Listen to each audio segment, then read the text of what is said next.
사실 박근혜 전 대통령 하면은 때려야 뗄 수 없는 이름이 나옵니다. 바로 최순실 씨인데 어제 항소심 첫 공판이 열렸습니다. 홍순빈 아나운서. 그렇습니다. 2달 만에 이제 최순실 씨가 법정으로 들어가는 거였는데 당시에 그 모습을 보면 수의 대신에 검은색 점퍼를 입고 일단 검은색 뿔테 안경을 낀 차림이었습니다. 그러면서 이제 그 피고인석으로 걸어가는 동안에는 지금 저 모습인가 보네요. 그렇습니다. 네. 뭐 지난번에 수의 입었던 때와 달리 검은색 점퍼 그리고 이제 뿔테 안경까지 보이는데요. 네. 지난번과 이제 좀 달리 뭐 이번에는 방청석을 바라보면서 좀 두리번 네. 여기저기 훑어보는 약간 좀 불안한 듯한 모습도 보였고요. 네. 그런데 또 특검의 항소 이후 진술이 막상 시작이 되니까 네. 또 메모를 하거나 또 양옆에 앉은 변호사와 대화를 하고 또 한숨을 쉬거나 네. 웃는 모습이 포착이 됐는데 네. 일각에서는 좀 최순실 씨에게 조금이나마 여유가 좀 생긴 거 아닌가 뭐 이런 해석까지 나오고 있습니다. 김복준 의원님, 네. 이 재판정 내부는 특별한 경우 아니고 이번에 박근혜 대통령 1심 선고는 이제 재판부가 허용해서 됐습니다만 카메라로 촬영은 안 되지만 기자들이 다 들어가서 다 취재를 하잖아요. 그 상황을 꼼꼼히. 그래서 기자들 전원을 들어보니까 또 어제 뭐 방청석에도 일부 시민들이 있었으니까 어제 본 사람들이 그런 표현을 했대요. 최순실 씨가 뭔가 도끼가 올랐다 그런 표현을 많이 썼더랍니다.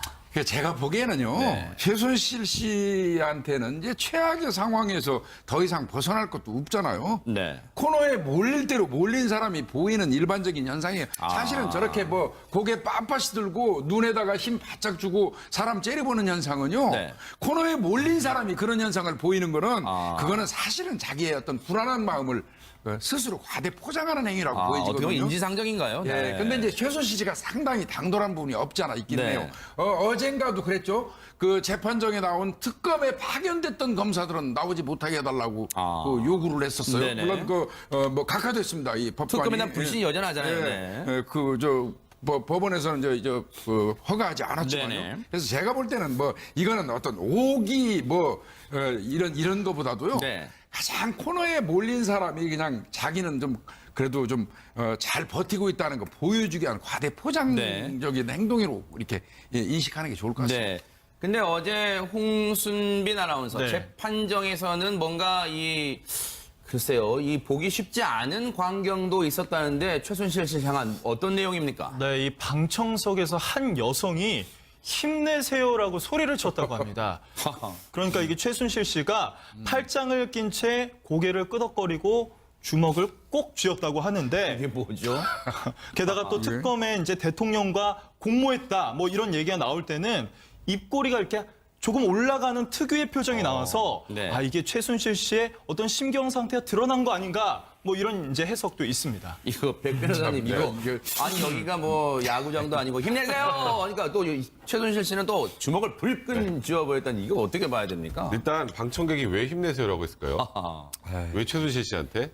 최순실 씨의 재판은 박근혜 전 대통령의 재판하고 같아요. 그러니까 박근혜 대통령의 지지자라고 보시면 됩니다. 그러니까 최순실의 재판에서 예를 들어서 지금 공모관계가 부정되고 그다음에 삼성에서 미르재단 K스포츠재단에 출연한 거, 동계스포츠영재센터에 출연한 거 그런 게 무죄가 되면 박근혜 전 대통령도 당연히 무죄가 돼요. 지금 그런 과정을 거치기 때문에 이 힘내세요의 의미는 당신이 힘내야 박근혜 전 대통령이 산다. 지금 이런 의미라고 보시면 될 것 같고. 네. 그리고 최순실 씨 입장에서 살 수 있는 방법은 딱 하나밖에 없어요. 뭘까요? 지금 이게 박근혜 전 대통령의 공모관계 나올 때 비웃듯이 입꼬리 올렸다 그러잖아요. 네네. 공모관계만 깨지면 뇌물은 다 무죄입니다. 최순실은. 그래요?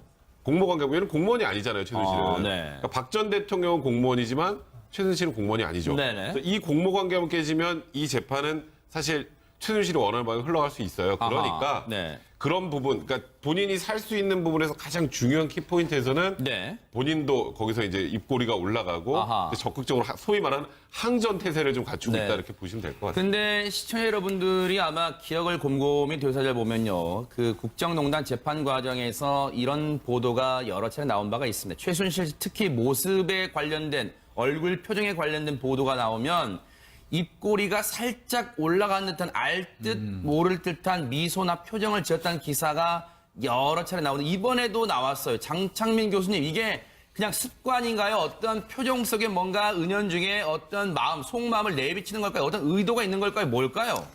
사람의 표정은 되게 신경학적으로 자연스러운 겁니다. 아하. 그래서 사람의 표정을 잘 보게 되면 정상적인 표정이라던가 자연스러운 표정은 대칭을 이뤄요. 따로 놓을 수가 없습니다. 아하. 그런데 비대칭을 이루는 표정은 의도적인 표정이고요. 네. 어떻게 보면 가짜 표정이라고 생각하면 됩니다. 가짜 표정. 그런데 아하. 입꼬리가 올라갈 경우에는요, 흔히 미움이나 경멸을 표시할 때 미움, 입꼬리가 경멸. 올라갑니다. 네. 그런데 그 가운데서 또 시선 처리와 아하. 또 턱이 올라간다 그러면요, 미움보다는 경멸의 뜻이 더 많이 있습니다. 아하. 근데 최윤 씨께 보게 되면요, 되게 자신만만해요. 그런데 그 가운데서 누군가가 힘내라고 말하면 어떤 네. 스타성까지 가미가 스타성. 되기 때문에 네. 자기 생각에도 더 당당해질 겁니다. 네. 그런데 최윤 씨가 특검이 대통령과의 공무관계에서 말하고 있잖아요. 네. 아마 최윤 씨는 아마 그렇게 생각할 거예요. 우리는 공무관계가 아니다.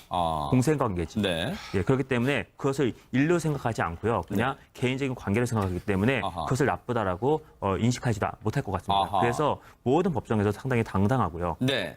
그래서 검찰이 하는 말에 대해서 지금 최윤 씨가 가장 불쾌하게 생각하는 건 특검이에요. 네. 그래서 특검 쪽에다 감정 표출을 하게 되면 모든 것을 밝히는 게 특검이기 때문에 거기다 감정풀이 하는 그런 시츄에이션만 보이고 있습니다. 아하. 백성문 변호사님, 이 최순실 씨가 이 한 여성이 힘내서 했을 때 고개를 끄덕이며 주먹을 불끈 쥐어 보이는 제스처를 했다거나 그리고 입꼬리가 한쪽으로 올라갔다거나 이거를 해당 재판부가 입장이나 퇴장한 이후에 나왔을 수는 있겠지만 어쨌든 재판부도 이건 언론 보도를 많이 접했다면 이게 혹시 재판에 불리하게 작용할 수도 있습니까 혹시? 사실 최순실 씨의 재판받는 태도도 양형에 분명히 영향을 미칩니다. 아하. 그러니까 1심에서 기억하시겠지만 뭐 소리치는 경우도 있었고요. 네네. 그리고 뭐 검찰 쪽을 향해서 굉장히 심하게 이제 좀 감정 표현을 하는 경우도 그랬었죠. 있었고, 그래서 재판부로부터 일정하게 경고를 받은 적도 있었어요. 네. 그러니까 이게 재판이라는 것이 그렇게 본인의 그 감정을 다 표출할 수 있는 그런 공간은 아닙니다.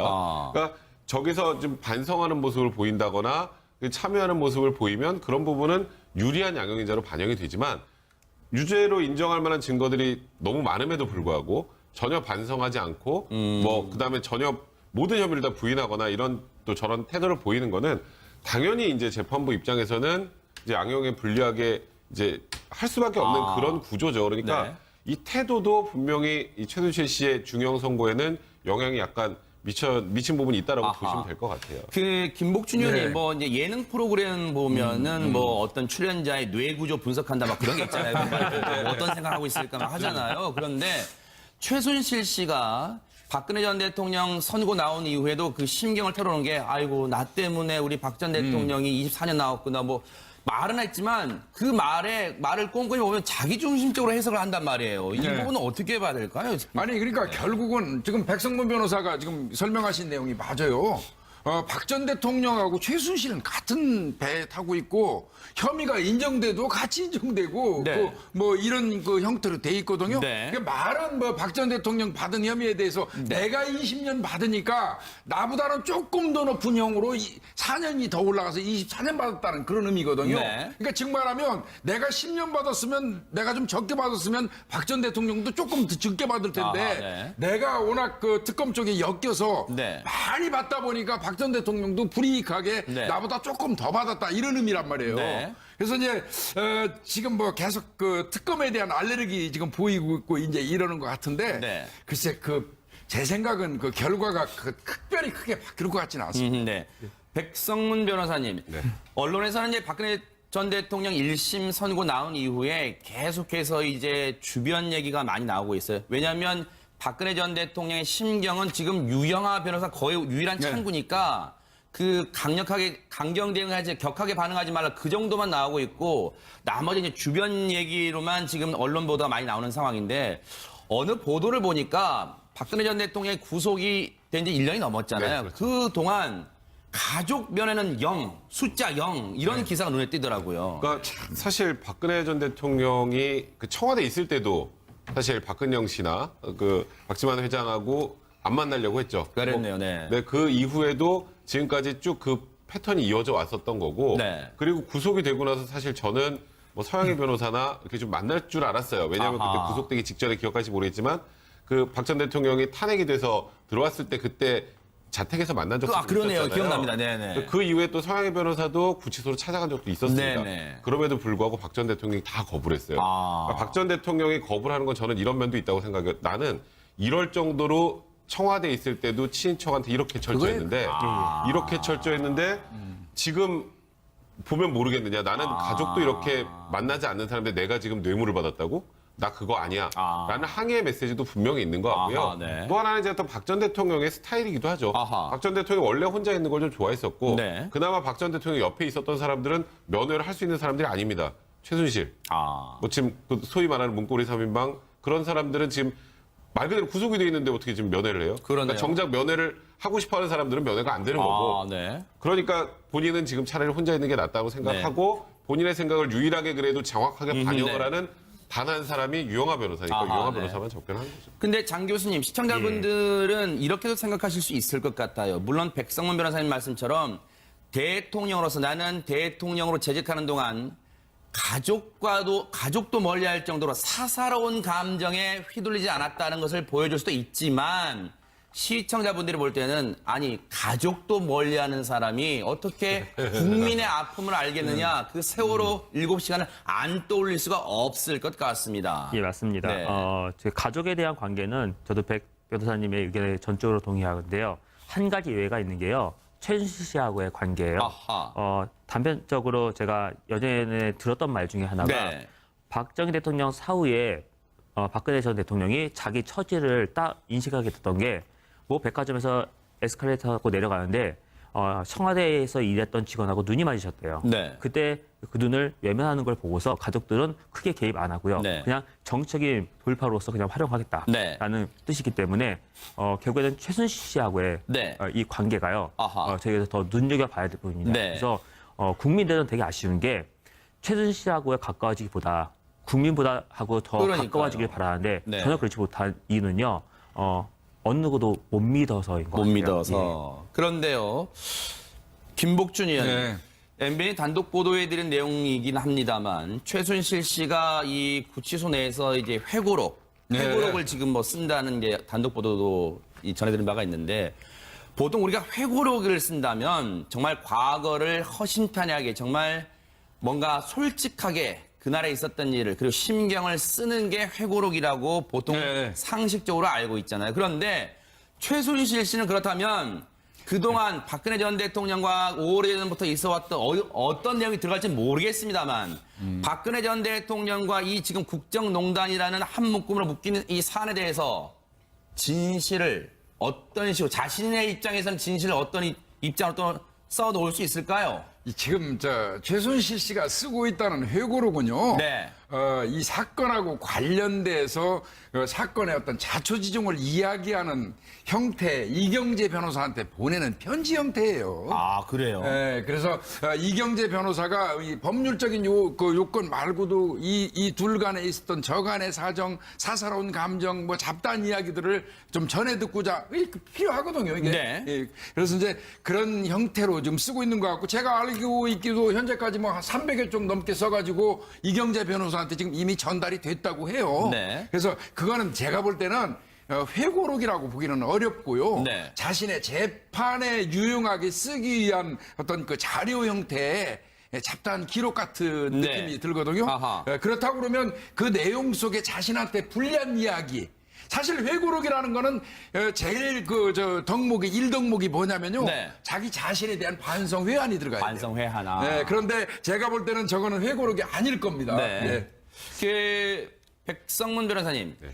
이경재 변호사가 제가 며칠 전에 신문을 보다가 문득 눈에 들어온 기사가 있던데 이경재 변호사가 모 신문과 뭐 이름만 대면 금방 아는 신문입니다.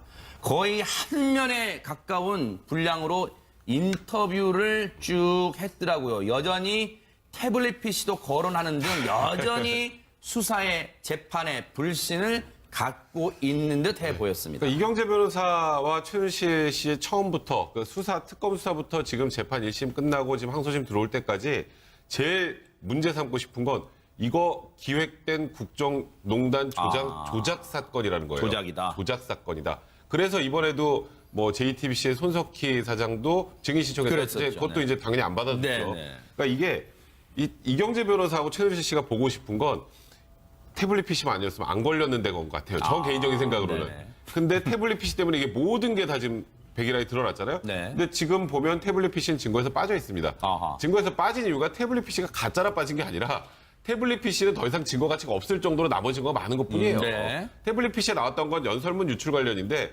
연설문 유출 생각해 보시면 최순실 씨는 공무원이 아니기 때문에 유출의 주체가 안 돼요. 공무사 비밀 누설의 주체가 안 돼요. 네. 그러니까 최순실 씨 재판에서는 증거로 쓰일 가치도 없는 상황이에요. 그러니까 이 태블릿 PC가 자꾸 제대로 됐네 안 됐네를 네. 문제 삼는 건 이 지금 처음부터 제기된 이 국정농단 사건이 잘못 기획된 거다. 이건 반대쪽에서 우리한테 다 뒤집어 씌운 거다라는 아하. 프레임을 만들기 위해서 네. 시종일관 그렇게 주장을 하는 거고요. 그게 네. 박 전 대통령이 사용하고 있는 소위 정치 프레임하고 동일한 겁니다. 장 교수님 말씀 들어볼까요? 네. 지금 최순실 씨는 법정에 대한 모든 것들요 다 기획수라고 거부하고 있습니다. 그리고 그 안에서 얘기하지 않아요. 그러니까 자기 신경을 얘기하기 위해서 회고록이라는 방법이 필요한 거고요. 저희들은 그 회고를 보면서 어떠한 진실에 대한 이야기가 나올 거라고 기대하지만요. 본인 신경이나 고백이기 때문에 저희들이 바란 내용은 절대로 나오지 않을 거고요. 네. 근데 첫 번째 이득은 거기 있지만요. 두 번째 이득이 또 따로 있습니다. 뭘까요? 이 회고록이 나오게 되면 사람들은요. 관심을 많이 가질 것입니다. 그러겠죠. 그러면 경제적인 이득이요. 경제적인. 예. 그래서 흔히 보게는 연쇄살인범이나 이런 사람들 네. 보게 되면요. 네. 자기 회고록 쓰는 경우가 많거든요. 네. 자기는 그렇지만 미안한 사람도 있어요. 네. 그 사람들한테 무엇인가 해주기 위해서 일부러 회고록을 쓰는 경우가 많습니다. 네. 그래서 그 이후에 자기 가족, 특히 딸을 위해서라도 이 네. 회고록을 내는 것이 더 유리하다고 생각하고 있는 것 네. 같습니다. 어쨌든 검찰은 어제 박근혜 전 대통령에 대해서 이 항소를 제기했습니다. 아직 박근혜 전 대통령 측은 아직까지 이 항소장 제출 기한이 내일까지입니다만 아직까지 움직임을 구체적으로 보이지는 않고 있는데 어떻게 될지 이 부분도 뉴스파이트가 계속해서 추적해 보도록 하겠습니다.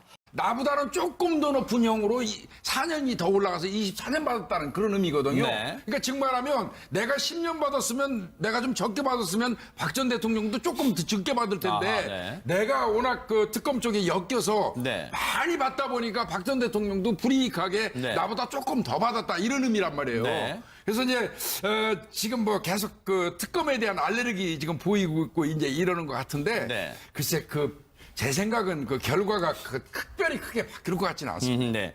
백성문 변호사님, 언론에서는 이제 박근혜 전 대통령 1심 선고 나온 이후에 계속해서 이제 주변 얘기가 많이 나오고 있어요. 왜냐하면 박근혜 전 대통령의 심경은 지금 유영하 변호사 거의 유일한 창구니까 그 강경 대응하지, 격하게 반응하지 말라 그 정도만 나오고 있고 나머지 이제 주변 얘기로만 지금 언론 보도가 많이 나오는 상황인데 어느 보도를 보니까 박근혜 전 대통령이 구속이 된 지 1년이 넘었잖아요. 네, 그렇죠. 그동안 가족 면에는 0, 숫자 0 이런 기사가 눈에 띄더라고요. 그러니까 사실 박근혜 전 대통령이 그 청와대에 있을 때도 사실 박근영 씨나 그 박지만 회장하고 안 만나려고 했죠. 그랬네요, 네. 네, 그 이후에도 지금까지 쭉 그 패턴이 이어져 왔었던 거고. 네. 그리고 구속이 되고 나서 사실 저는 뭐 서영희 변호사나 이렇게 좀 만날 줄 알았어요. 왜냐하면 아하. 그때 구속되기 직전에 기억할지 모르겠지만 그 박 전 대통령이 탄핵이 돼서 들어왔을 때 그때 자택에서 만난 적도 그러네요. 있었잖아요. 기억납니다. 네네. 그 이후에 또 서영희 변호사도 구치소로 찾아간 적도 있었습니다. 네네. 그럼에도 불구하고 박 전 대통령이 다 거부를 했어요. 아. 박 전 대통령이 거부를 하는 건 저는 이런 면도 있다고 생각해요. 나는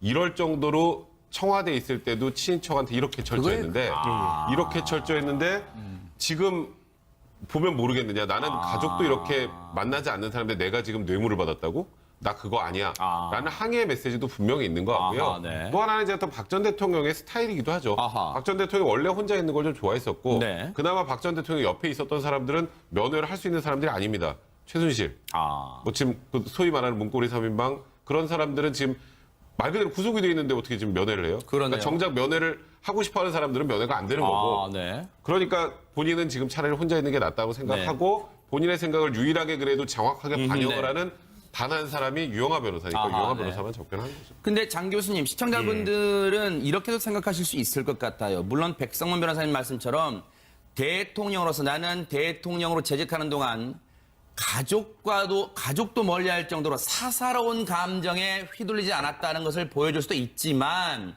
시청자분들이 볼 때는 아니 가족도 사실 박근혜 전 대통령 하면은 때려야 뗄 수 없는 이름이 나옵니다. 바로 최순실 씨인데 어제 항소심 첫 공판이 열렸습니다. 홍순빈 아나운서. 그렇습니다. 2달 만에 이제 최순실 씨가 법정으로 들어가는 거였는데 당시에 그 모습을 보면 수의 대신에 검은색 점퍼를 입고 일단 검은색 뿔테 안경을 낀 차림이었습니다. 그러면서 이제 그 피고인석으로 걸어가는 동안에는 지금 저 모습인가 보네요. 그렇습니다. 네. 뭐 지난번에 수의 입었던 때와 달리 검은색 점퍼 그리고 이제 뿔테 안경까지 보이는데요. 네.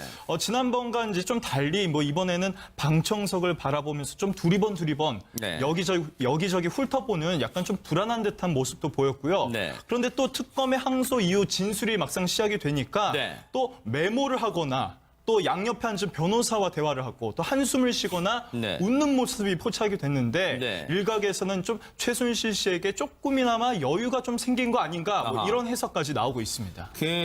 김복준 의원님, 네. 이 재판정 내부는 특별한 경우 아니고 이번에 박근혜 대통령 1심 선고는 이제 재판부가 허용해서 됐습니다만 카메라로 촬영은 안 되지만 기자들이 다 들어가서 다 취재를 하잖아요. 그 예, 상황을 꼼꼼히. 그래서 기자들 전원을 들어보니까 또 어제 뭐 방청석에도 일부 시민들이 있었으니까 어제 본 사람들이 그런 표현을 했대요. 최순실 씨가 뭔가 도끼가 올랐다 그런 표현을 많이 썼더랍니다.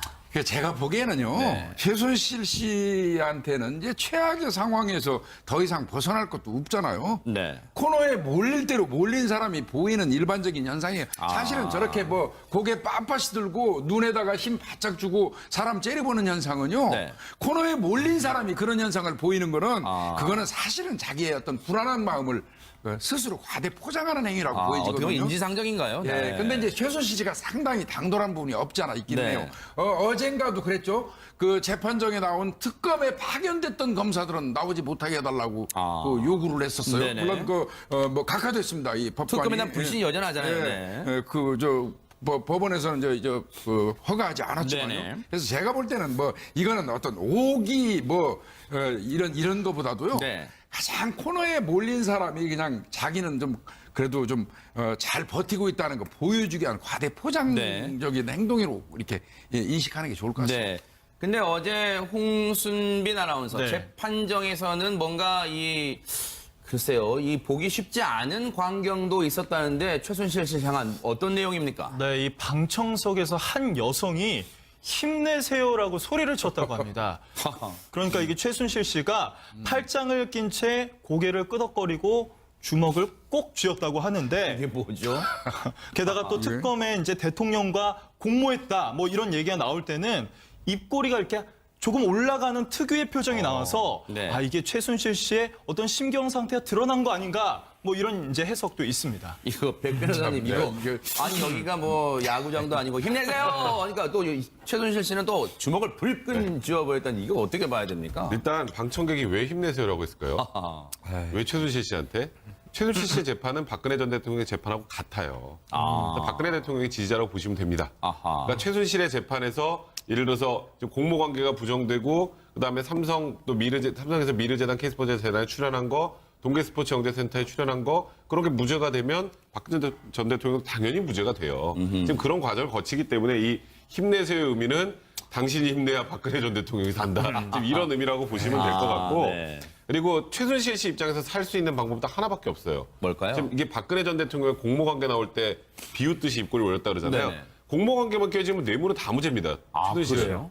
공모관계, 얘는 공무원이 아니잖아요, 최순실은. 네. 그러니까 박 전 대통령은 공무원이지만 최순실은 공무원이 아니죠. 네네. 그래서 이 공모관계만 깨지면 이 재판은 사실 최순실이 원하는 방향으로 흘러갈 수 있어요. 그러니까 아하, 네. 그런 부분, 그러니까 본인이 살 수 있는 부분에서 가장 중요한 키포인트에서는 네. 본인도 거기서 이제 입꼬리가 올라가고 아하. 적극적으로 소위 말하는 항전 태세를 좀 갖추고 네. 있다 이렇게 보시면 될 것 같아요. 근데 시청자 여러분들이 아마 기억을 곰곰이 되살려 보면요. 그 국정농단 재판 과정에서 이런 보도가 여러 차례 나온 바가 있습니다. 최순실 특히 모습에 관련된 얼굴 표정에 관련된 보도가 나오면 입꼬리가 살짝 올라간 듯한 알 듯 모를 듯한 미소나 표정을 지었다는 기사가 여러 차례 나오는데 이번에도 나왔어요. 장창민 교수님 이게 그냥 습관인가요? 어떤 표정 속에 뭔가 은연중에 어떤 마음, 속마음을 내비치는 걸까요? 어떤 의도가 있는 걸까요? 뭘까요?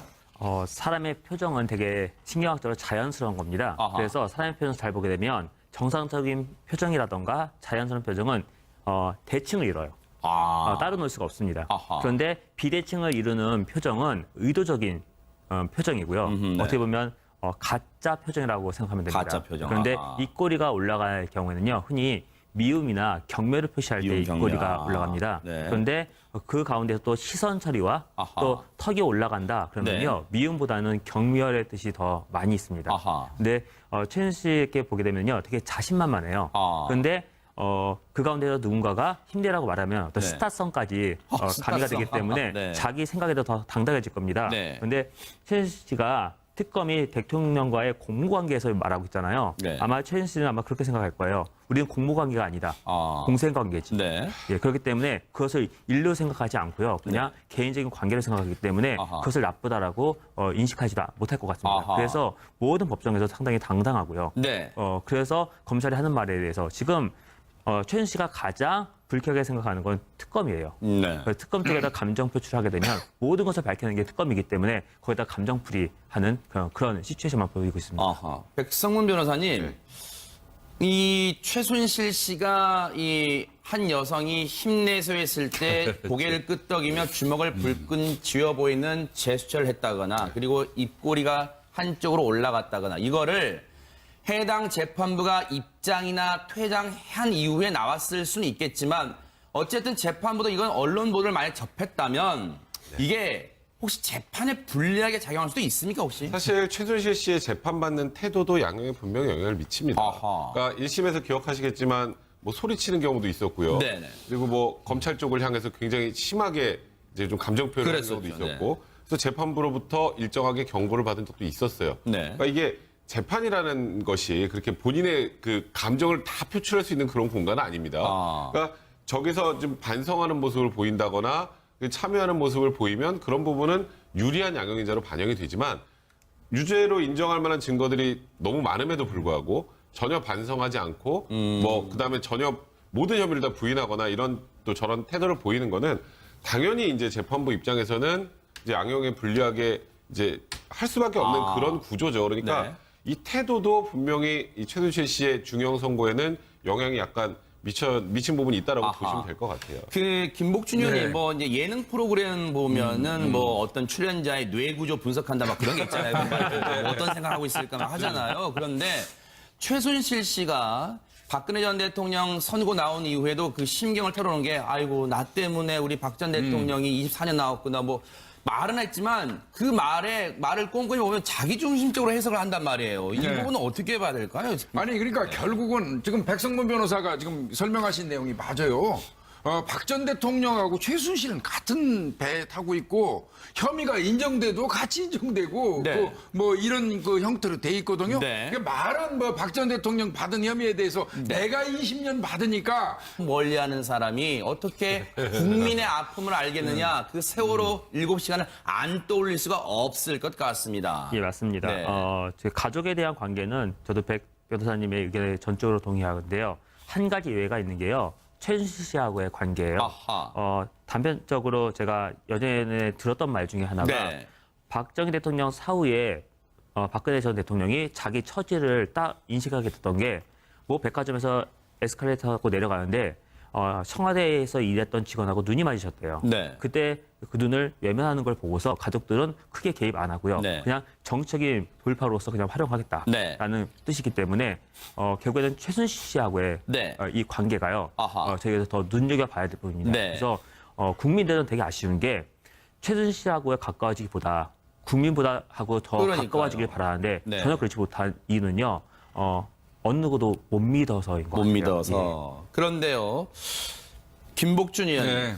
MBN이 단독 보도해드린 내용이긴 합니다만 최순실 씨가 이 구치소 내에서 이제 회고록을 지금 뭐 쓴다는 게 단독 보도도 전해드린 바가 있는데 보통 우리가 회고록을 쓴다면 정말 과거를 허심탄회하게 정말 뭔가 솔직하게 그날에 있었던 일을 그리고 심경을 쓰는 게 회고록이라고 보통 네. 상식적으로 알고 있잖아요. 그런데 최순실 씨는 그렇다면 그동안 박근혜 전 대통령과 오래전부터 있어왔던 어떤 내용이 들어갈지는 모르겠습니다만 박근혜 전 대통령과 이 지금 국정농단이라는 한 묶음으로 묶이는 이 사안에 대해서 진실을 어떤 식으로 자신의 입장에서는 진실을 어떤 입장으로 또 써놓을 수 있을까요?